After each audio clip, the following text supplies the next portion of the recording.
नमस्कार, मेरा नाम सुहेल है और मेरे साथ हैं सैयद मुर्तज़ा। देखिए, दुनिया का सबसे ताकतवर आदमी जब ये कहता है कि हम दोबारा बमबारी कर सकते हैं, तो उसका मतलब होता है कि दुनिया पर एक बहुत बड़ा खतरा मंडराने लगा है। डोनाल्ड ट्रंप ने कल सोशल मीडिया पर एक पोस्ट लिखी और उस पोस्ट के बाद से पूरी दुनिया के जो कैपिटल्स हैं, बीजिंग हो, मॉस्को हो, तेहरान हो या और बड़े देश जो हैं, सब जगह ये हलचल शुरू हो गई कि इस पोस्ट से डोनाल्ड ट्रंप का मतलब क्या है। बेसिकली डोनाल्ड ट्रंप ने ट्रुथ सोशल पे लिखा कि अगर जरूरत पड़ी तो हम ईरान पर दोबारा हमला करेंगे। जी हां, ईरान पर दोबारा हमला करने की बात खुद डोनाल्ड ट्रंप ने कही है। वो डोनाल्ड ट्रंप जो अभी कुछ दिन पहले तक ईरान को और इजराइल को फटकार लगा रहे थे, कह रहे थे दोनों बच्चों की तरह हैं, आपस में लड़े जा रहे हैं, इनको लड़ाई खत्म कर देनी चाहिए, हमें इतने लोगों को मौत के घाट नहीं उतारना है। और वो डोनाल्ड ट्रंप जिनको नेतन्याहू जब वॉशिंगटन में मिलने गए तो बाकायदा लेटर दिया नोबेल पीस प्राइज के नॉमिनेशन का कि हम आपको peace prize, Nobel peace prize दिलाना चाहते हैं, शांति पुरस्कार हम चाहते हैं कि डोनाल्ड ट्रंप को मिले। वो डोनाल्ड ट्रंप दोबारा से जब ईरान पर हमला करने की बात करते हैं तो उसके मायने क्या है? मुर्तज़ा बताइए। देखिए, कल जो इस तरह की बातें आई हैं कि डोनाल्ड ट्रंप जो हैं बहुत ही आक्रामक रवैया अब अपना रहे हैं ईरान को लेकर। वो देखिए, ईरान ने कहा है कि वो यूरेनियम संवर्धन से किसी भी तरह का समझौता नहीं करेगा और ये उसके जो विदेश मंत्री हैं अब्बास अरागची, उनकी तरफ से बयान आया है। और ये ऐसे वक्त में आया है जब दुनिया ये मांग के चल रही है, अमेरिका दावा कर रहा है और इस तरह की बात की जा रही है कि ईरान का जो परमाणु कार्यक्रम है वो पूरी तरह खत्म हो गया है और अब वो दोबारा अपनी जो परमाणु गतिविधियां हैं वो नहीं कर सकता। लेकिन ऐसे वक्त में अगर ईरान कह रहा है कि हम संवर्धन करेंगे, यानी कि उसके पास ऐसा इंफ्रास्ट्रक्चर बचा हुआ है जिससे वो इस तरह की चीज़ें कर सकता है, अभी नहीं हो सकता कुछ महीनों बाद, और उसका कहना है कि हम संवर्धन करेंगे, तो यहाँ जो डेडलॉक जो है वो हम फिर से देख रहे हैं। जो चीज़ शुरुआत में अमेरिका से बातचीत के दौरान देखी गई और जब मुद्दा संवर्धन को लेकर अटका और उसी के बाद इजराइल ने ईरान पे हमला कर दिया, आज एक महीने बाद जब युद्ध रुकने के बाद एक महीना हो चुका है, अब ये दोबारा बात आ रही है कि ईरान संवर्धन करेगा और ट्रंप कह रहे हैं कि हम हमला करेंगे। तो हम देख रहे हैं कि दोबारा उसी सिचुएशन, उसी हालात में दुनिया पहुंच रही है या ईरान और इजराइल पहुंच रहे हैं जहां एक महीने पहले थे। जी जी, अब्बास अरागची जो हैं, जो फॉरेन मिनिस्टर हैं ईरान के, उन्होंने अमेरिकन न्यूज़ चैनल को इंटरव्यू में ये एक फॉरेन न्यूज़ चैनल को इंटरव्यू में ये कहा कि ईरान जो है वो एटॉमिक संवर्धन जो है, न्यूक्लियर संवर्धन जो है, न्यूक्लियर इनरिचमेंट जो है, उसको नहीं बंद करेगा। अब ये एक तरह से आप समझ लीजिए कि बैक टू स्क्वायर वन जिसे कहा जाता है, कि जहाँ से शुरू हुआ था वहीं वाला सारा मामला पहुँच गया है। ये जो इजराइल और ईरान की लड़ाई हुई थी और उसके बाद जो B-2 बॉम्बर से बमबारी अमेरिका ने की ईरान की न्यूक्लियर साइट्स पे, उससे पहले जो सारी बातचीत अमेरिका और ईरान के बीच चल रही थी, जो इतना डिप्लोमेटिक आउटरीच हो रहा था, वो इसी बात को लेकर हो रहा था। अमेरिका चाहता था कि वो अपना न्यूक्लियर इनरिचमेंट बंद कर दे, ईरान का कहना था कि हम न्यूक्लियर इनरिचमेंट नहीं बंद करेंगे। तो मतलब इतनी कवायद हो गई, हज़ारों लोगों की जान चली गई, करोड़ों अरबों रुपए का नुकसान हो गया, न्यूक्लियर सेंटर्स पे, न्यूक्लियर जो उनकी साइट्स थी उस पर बमबारी हो गई, B-2 बॉम्बर्स को दुनिया ने देख लिया। लेकिन उसके बावजूद घूम फिर के सारा मामला वहीं पहुंच गया जहां से शुरू हुआ था। ईरान फिर वही कह रहा है कि हम इनरिचमेंट करेंगे, ट्रंप कह रहे हैं कि हम बमबारी करेंगे। तो इनरिचमेंट को लेकर इतना ज़्यादा सख्त क्यों है ईरान? देखिए, एक वक्त ऐसा था कि जब ट्रंप की तरफ से भी लग रहा था कि वो एनरिचमेंट को लेकर राजी हो जाएंगे और फिर एकदम से जब आखिरी जो बातचीत का आखिरी दौर था, उससे पहले अचानक ट्रंप ने गियर बदला और जो पहले वो दावा करते हैं कि I am the man of words, तो वो एकदम से जो उनकी छवि थी वो एकदम ख़त्म हो गई और उसी के बाद से ट्रंप जो है बहुत बड़े क्रेडिबिलिटी जो क्राइसिस है उनके साथ चल रहा है वो और ज़्यादा देखा जा रहा है। या ना ही सिर्फ ईरान को लेकर बल्कि जो रूस को लेकर और यानी रूस और यूक्रेन का युद्ध जो है उसको लेकर जो ट्रंप जो है उन पर विश्वास करना अब बहुत ज़्यादा मुश्किल हो गया है। देखिए, अमेरिका जो है सुहेल, हम जानते हैं कि दुनिया उसे अमेरिका को बहुत शक की निगाह से देखती है, चाहे वो पश्चिम एशिया के देश हों, चाहे वो चीन हो, चाहे रूस हो, और जो भी विरोधी रहे हैं अमेरिका के, वो अमेरिका पे यकीन नहीं करते। लेकिन अब उसके साथ क्या है कि आपके सामने एक ट्रंप हैं जो राष्ट्रपति हैं अमेरिका के, और उनके साथ भी क्रेडिबिलिटी का क्राइसिस है। यानी कि ट्रंप के बारे में कहा जाने लगा है कि जो वो कहते हैं वो नहीं करते, और जो वो मतलब कि इस तरह की बात हम कह सकते हैं कि ट्रंप के साथ ये है कि जो वो कहेंगे अब वो होना मुश्किल है। आप देख लीजिए कि उन्होंने ईरान और इजराइल के साथ जो युद्ध जो इनका 12 दिन का युद्ध चला वो बंद कराया, लेकिन साथ में इजराइल को 7,000 बंकर बस्टर बम भी भेज दिए। इसी तरह जब बात हुई कि रूस और यूक्रेन का युद्ध वो रोकना चाहते हैं, लेकिन उन्होंने कहा कि हम पैट्रियट मिसाइल देंगे, और ज़ेलेंस्की से पूछा क्या आप मॉस्को या सेंट पीटर्सबर्ग तक हमले कर सकते हैं।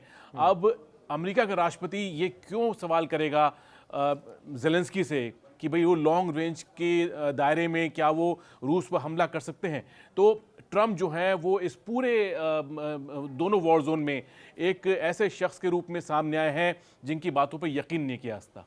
और इन दोनों वॉर जोन्स के अंदर एक बहुत बड़ा फैक्टर भी है, मतलब डोनाल्ड ट्रंप को आप भले उनकी कितनी भी बुराइयां कर लें, आप उनके काम में कितनी भी खामियां निकाल लें, आप उनका जो फ्लिप फ्लॉप एटीट्यूड है कि आज कुछ कहना और कल कुछ करना, उसको लेके आप कितनी भी बातें कर लें, लेकिन अल्टीमेटली हकीकत ये भी है कि डोनाल्ड ट्रंप को आप इग्नोर नहीं कर सकते। आपको मानना पड़ेगा कि उस शख्स वो जिस सीट पर इस वक्त मौजूद हैं, जो पद उन्होंने ऑक्यूपाई किया हुआ है, वो उनको इमेंस ताकत देता है। ये कहना गलत नहीं होगा कि वो शायद दुनिया के सबसे ताकतवर आदमी हैं इस वक्त, और जब सबसे ताकतवर आदमी फैसले करता है तो उन फैसलों का फार रीचिंग असर होता है। जैसा अभी मुर्तज़ा ने बताया कि उन्होंने यूक्रेन को लेके जो बातें कही, देखिए शुरुआती दौर के अंदर रूस यूक्रेन युद्ध में जब डोनाल्ड ट्रंप इलेक्शन लड़ रहे थे तो उनका ये कहना था कि लड़ाई जो है वो जो बाइडन और उनकी टीम ने पैदा करी है। बेसिकली अगर मैं होता तो रूस और यूक्रेन की जंग होती ही नहीं। उसके बाद जब वो नॉमिनेट होकर आ जाते हैं, प्रेसिडेंसी उनके हाथ में आ जाती है, तो उनका जो शुरुआती रुख था वो रूस की तरफ था। उन्होंने बार बार ये पब्लिकली अनाउंस किया कि डोनाल्ड जो पुतिन है वो मेरे दोस्त हैं और मैं उनसे कहूंगा तो लड़ाई बंद हो जाएगी, लेकिन लड़ाई बंद नहीं हुई, लड़ाई और तेज होती गई। उनके राष्ट्रपति बने हुए अब 6 महीने से ऊपर हो चुके हैं। हाँ।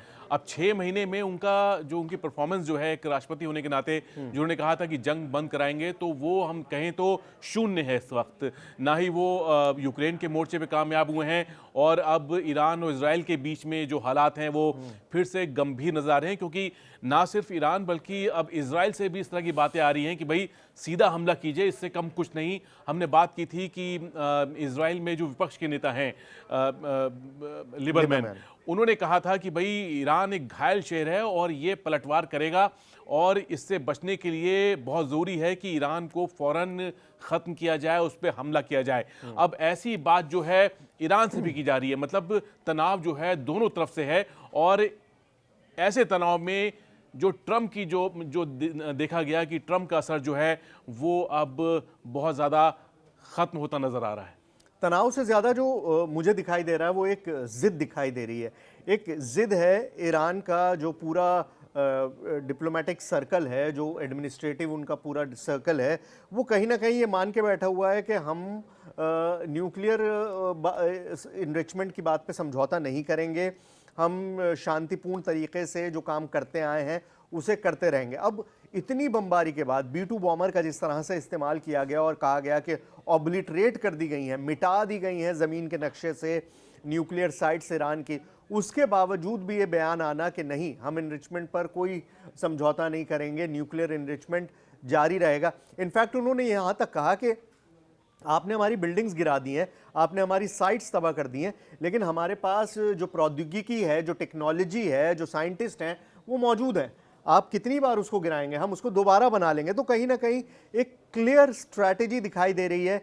ईरान फिर से दबाव बनाने की कोशिश कर रहा है। हो सकता है ये दबाव इसलिए बनाने की कोशिश की जा रही हो क्योंकि उन्हें लग रहा है कि इस वक्त डोनाल्ड ट्रंप एक वीक जोन में चले गए हैं। जितना बड़ा वो कर सकते थे ईरान के खिलाफ, उतना बड़ा उन्होंने कर दिया है। आगे अब शायद वो कदम ना उठा पाए, भले वो कहें कुछ, देखिए, नेतन्याहू की ख्वाहिश रही थी हमेशा से कि ईरान पे हमला किया जाए, और 90 के दशक में भी उस तरह का आरोप लगा रहे थे कि ईरान जो है वो बम बना रहा है और इसको काउंटर किया जाना चाहिए, ईरान पे हमला करना चाहिए।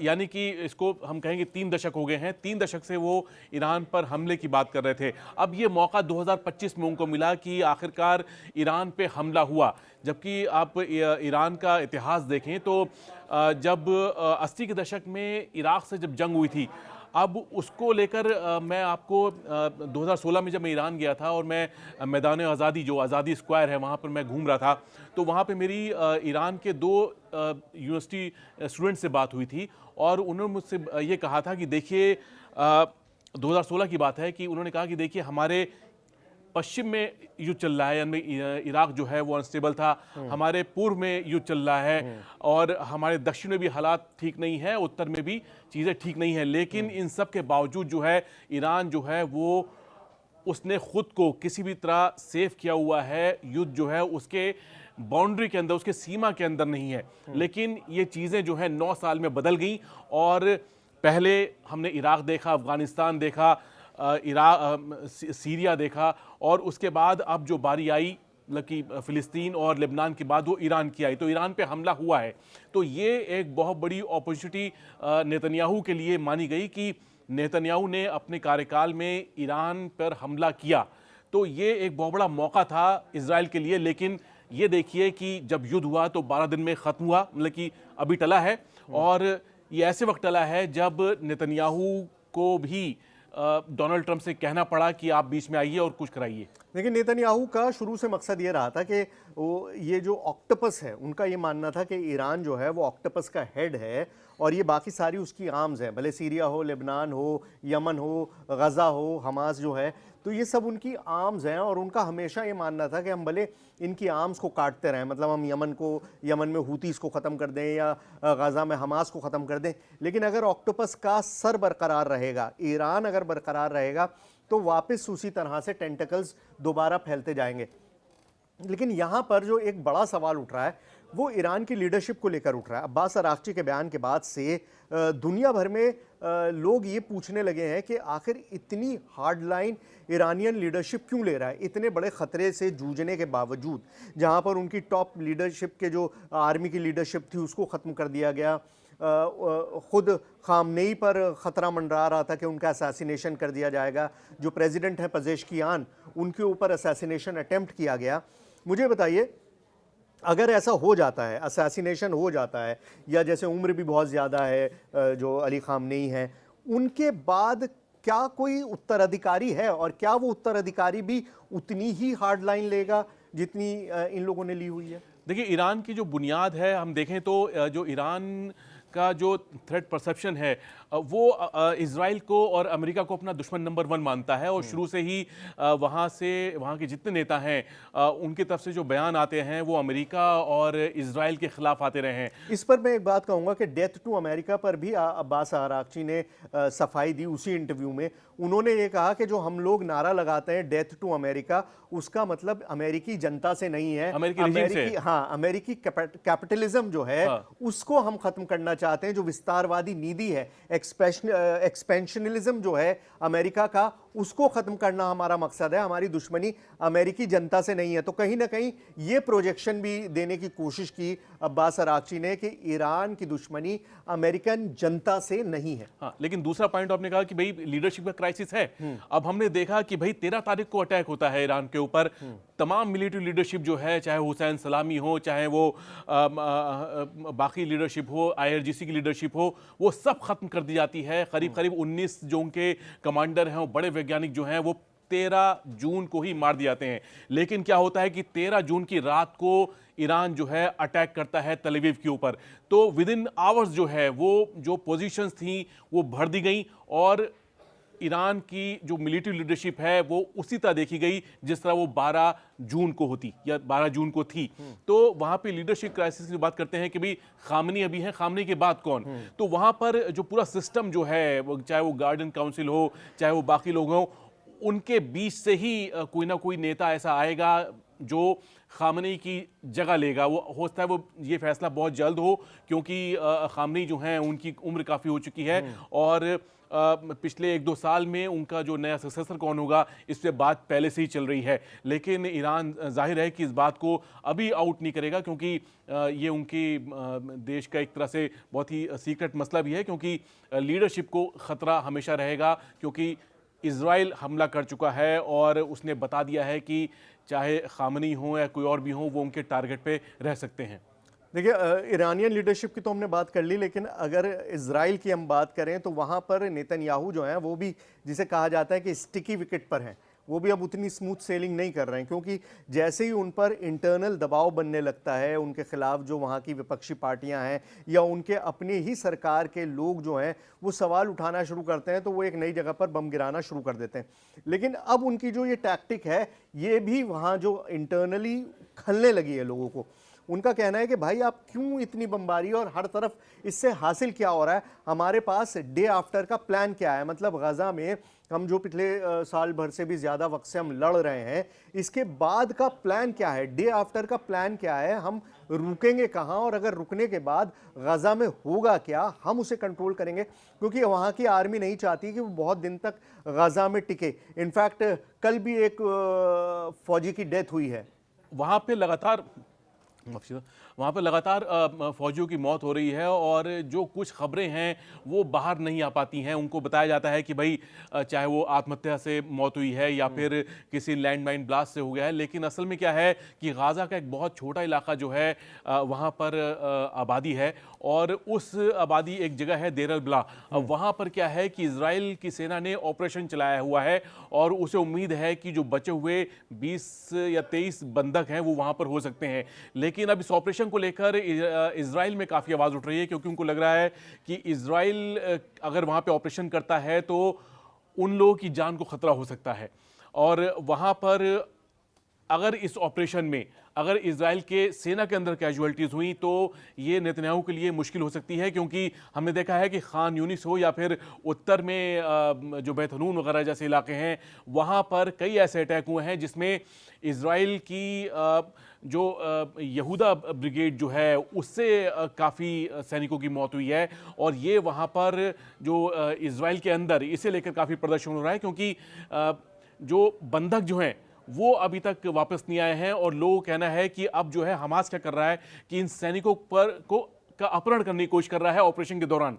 तो अगर ऐसा होता है कि किसी ऑपरेशन में, किसी हमले में इजराइल के 1 या 2 कुछ सैनिक और अगवा कर लिए जाते हैं, तो सोचिए कि नेतन्याहू के लिए कितना बड़ा सरदर्द बन जाएगा। बहुत बुरे ऑप्टिक्स होंगे। मतलब दुनिया भर में ये बात अगर फैलती है, एक अटेम्प्ट हो चुका है। इनफैक्ट खुद इजराइल के जो सुरक्षा से जुड़े हुए लोग हैं, उन्होंने खुद ये माना है कि बैत हनून में बाकायदा ऑपरेशन करके उनके एक फ़ौजी को किडनैप करने की कोशिश की गई।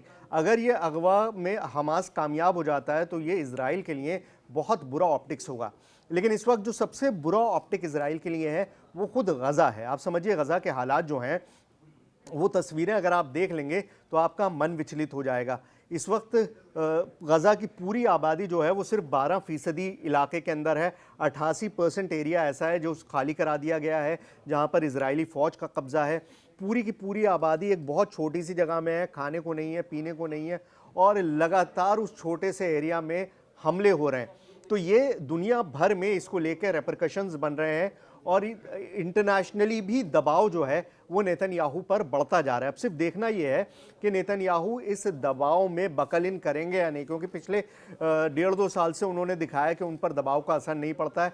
जब भी उन पर कोई नया दबाव बनता है, वो एक नई टैक्टिक, एक नया इलाका ढूंढ लाते हैं, बमबारी करते हैं और लोग उसमें लग जाते हैं, सब कुछ भूल जाते हैं। लेकिन अभी चीज़ें जो हो रही हैं वो बहुत तेज पेस से चल रही हैं, बहुत तेज रफ्तार से चल रही हैं, और इस तेज रफ्तार में इस पूरे वेस्ट एशिया में बहुत सारी चीजें आपको बदलती हुई नजर आएंगी।